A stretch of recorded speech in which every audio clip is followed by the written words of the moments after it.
Ət bazarında qiymətlər təkcə satıcıdan satıcıya deyil, həmçinin ətin növünə görə də dəyişir.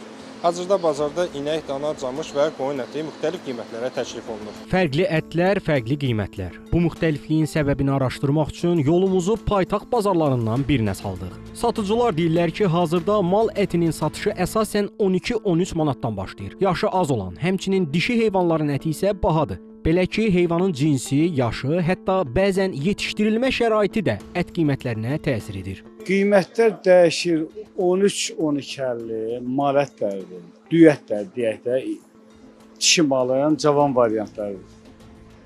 Qoyun ətlərdəki 12-14 arası dəyişir. 13 manat əslanlar, 12.50 qoyun ətlərdir. Quzulardakı qiymətlər elə 21, 22, 20. Mal ətin sümüsü 15 manat, 16 manat sümüsü. Vırıska heç də vırıska 20-25 manat. Qəssab Racif İsfəndiyarovun sözlərinə görə qol, boyun hissələrinin əti daha sərfəli hesab olunur. Antrikot və yağlı ətlər bir qədər daha yüksək keyfiyyətli sayılır. Mal ətində əsas qiymət fərqi isə dana və inək ətləri arasındadır. Hal-hazırda bugünkü gündə ətlərin qiyməti 13 manata beləncik budu satırıq.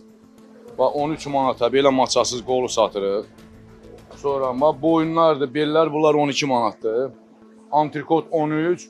Bir də səbətdən soyulma beləncik. Bütöv səbəti soyuruq, sümüksüz.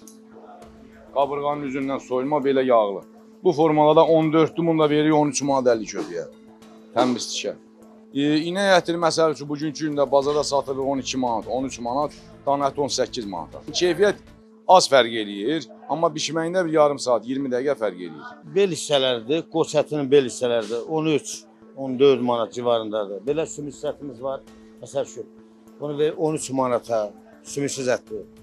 Erkək quzu quyruğu 18 manat. Bu maça hissələridir. Bunlar 10 manat, 11 manat civarında belə qiymətləşir. Bu isə qoç ətidir. Qoç əti bizdə qeyri yerlərdə məsəl üçün 18-20 manata, 19 manata satışadır. Bizdə 15-16 manatadır satışı.